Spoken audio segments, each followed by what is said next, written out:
Hello बच्चों, आज हम आप लोगों को पढ़ाने जा रहे हैं प्रकाश का परावर्तन के न्यूमेरिकल क्वेश्चन। प्रकाश के परावर्तन के न्यूमेरिकल क्वेश्चन क्लास में पूरा थ्योरी और कॉन्सेप्ट बता चुके हैं, और आज जो आप लोग को हम कराने जा रहे हैं न्यूमेरिकल क्वेश्चन, छोटे छोटे बात बहुत जल्दी हम लोग ख़त्म करेंगे अभी, क्योंकि न्यूमेरिकल क्वेश्चन में उसका आवश्यकता है। सबसे पहले आते हैं डायरेक्ट अपने दर्पण पे। दर्पण यदि देखिएगा तो आपका दो प्रकार का होता है, ठीक। पहला हो जाएगा समतल और दूसरा का गोलीय। तो हम लोग आज समतल को पढ़ाई नहीं करेंगे, गोलीय दर्पण का पढ़ाई करेंगे, क्योंकि जितना न्यूमेरिकल आज का है गोलीय दर्पण पर है, ठीक है। तो यदि हम बताना चाहें गोलीय दर्पण, तो आपके पास जो गोलीय दर्पण है यहाँ पर दो प्रकार का होता है। गोलीय दर्पण दो प्रकार का होता है, एक उत्तल दर्पण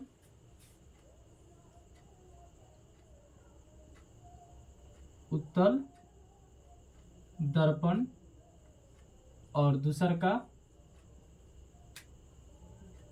अवतल दर्पण। पहला उत्तल दर्पण, दूसरा अवतल दर्पण। अब यहाँ पर देखिए, उत्तल दर्पण अवतल दर्पण, इन दोनों दर्पण में फोकस दूरी होता है, वक्रता त्रिज्या होता है, केंद्र होता है, ध्रुव होता है, जिसको हम लोग केवल देखेंगे कि ध्रुव को कहाँ से संकेत किया जाता है, वक्रता केंद्र को कहाँ से संकेत किया जाता है, वक्रता त्रिज्या को क्या चीज से संकेत किया जाता है, समझिए। मान लीजिए कि सबसे पहले हम यदि चर्चा करें ध्रुव, तो कोई भी दर्पण का जो ध्रुव होता है उसको P से दिखाया जाता है, ठीक है। उसके बाद फोकस या फोकस दूरी की हम बात करें तो इसको F से दिखाया जाता है, ठीक है।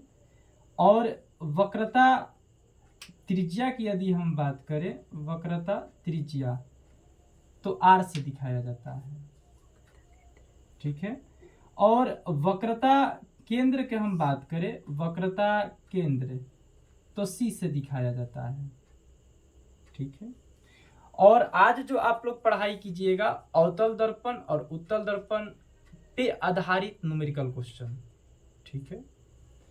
तो यहां तक किसी को दिक्कत है तो बताइए, और आगे की तरफ हम बढ़ते हैं।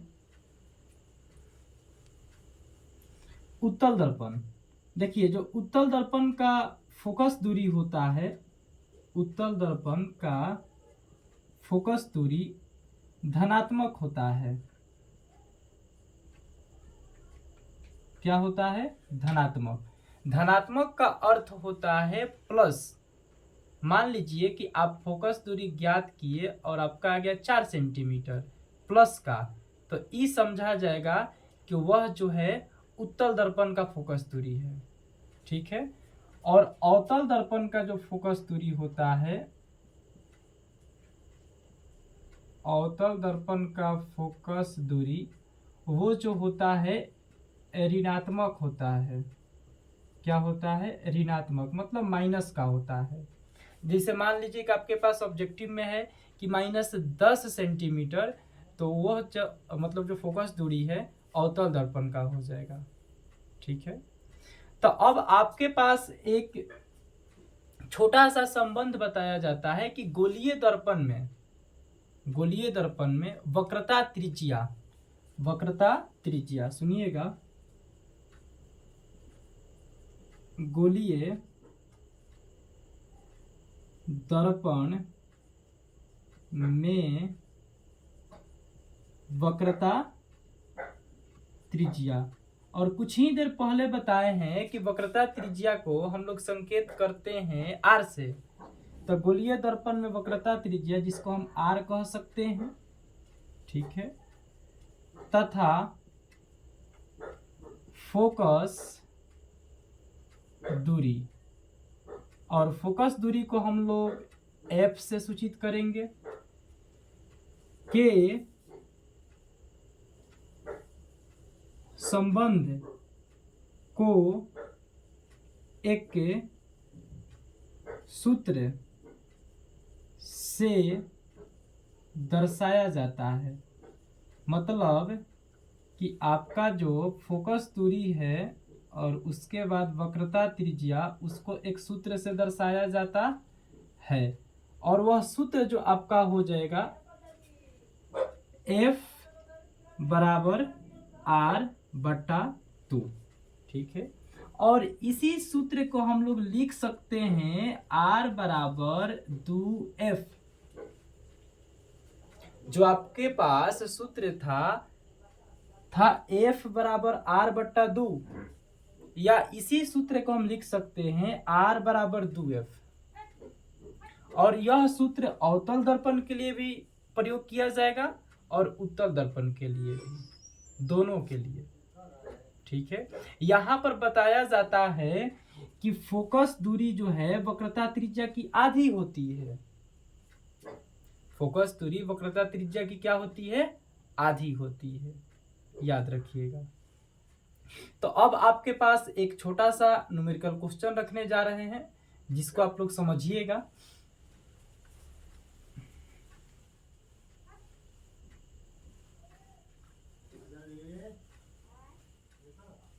देखिए, आपके पास एक क्वेश्चन है कि एक गोलीय दर्पण में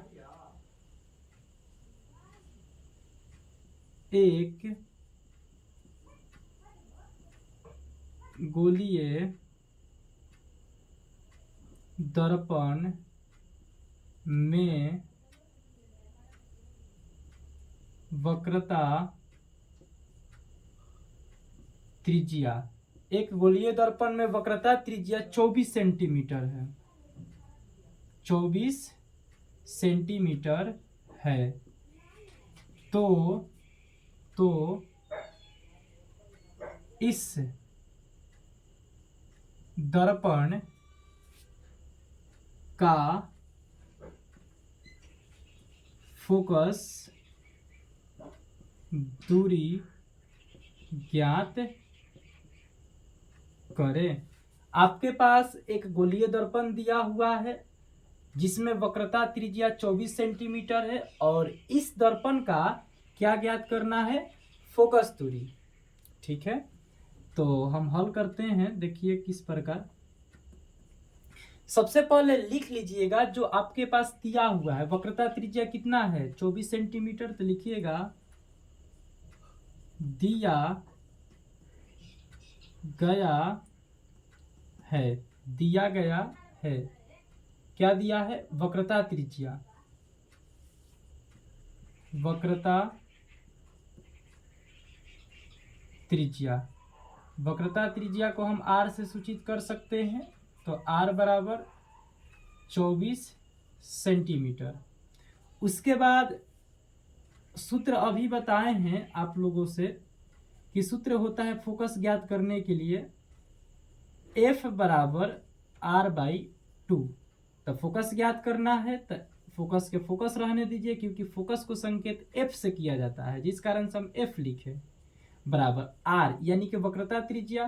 तो R के मान जो आपके पास है 24 सेंटीमीटर, और बटा में कितना आ जाएगा? 2।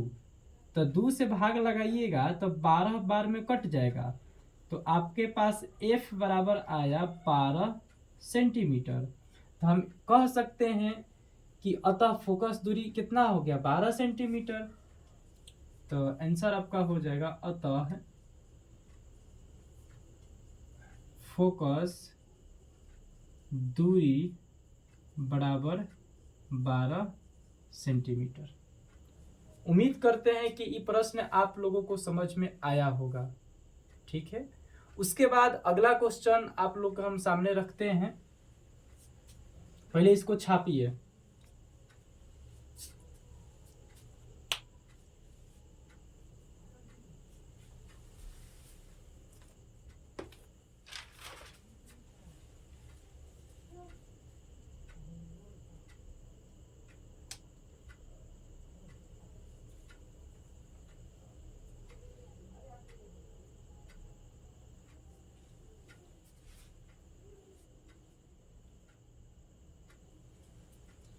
हो गया। नेक्स्ट क्वेश्चन आपके पास है,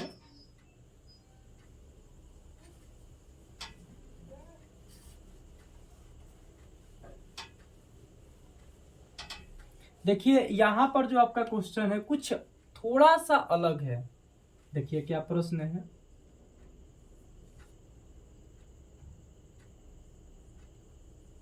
एक के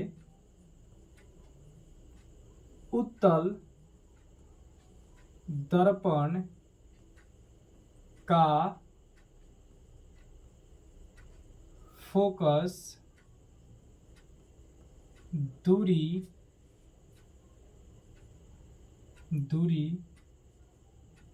ज्ञात कीजिए जिसका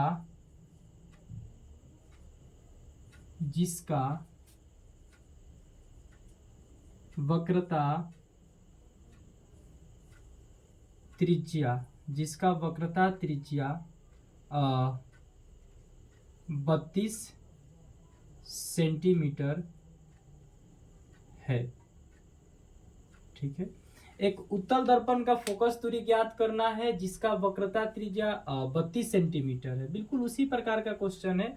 वहां पर किसी दर्पण की चर्चा नहीं किया गया था, बस गोलीय दर्पण, नहीं अवतल बताया गया था नहीं उत्तल। यहाँ पर उत्तल दर्पण है। ठीक है, तो उत्तल दर्पण का फोकस दूरी धनात्मक होता है, जिस कारण से यहाँ पर अंत में प्लस का चिन्ह दे करके व्यक्त किया जाएगा। जिसे समझिए, आपके पास वक्रता त्रिज्या दिया हुआ है 32 सेंटीमीटर, तो लिखिएगा दिया गया है। क्या दिया गया है? हो वक्रता त्रिज्या कितना है? 32 सेंटीमीटर। ठीक है, क्या ज्ञात करना है? फोकस। तो सूत्र लगाइएगा, सूत्र F बराबर R/2 से। तो फोकस के फोकस और वक्रता त्रिज्या यानी R से संकेत किया जाएगा, R से। तो कितना है? 32। तो 32 लिखिए, और सेंटीमीटर है तो सेंटीमीटर, और बट्टा में 2 से भाग लगाइएगा 32 में, तो कट जाएगा 16 बार में। अब F बराबर आप 16 लिख सकते हैं, परंतु यहाँ पर उत्तल दर्पण जब बोल दिया तो ये एकदम 100% आपको लिखना पड़ेगा। जब उत्तल दर्पण बोल दिया तो कि इसका फोकस दूरी धनात्मक होता है, तो जब धनात्मक होता है तो प्लस का चिन्ह दिखाना पड़ेगा। ठीक है, आपके पास ऑप्शन में मिलेगा -16 और एक ऑप्शन में मिलेगा +16, तो आपको +16 वाला टिक करना होगा।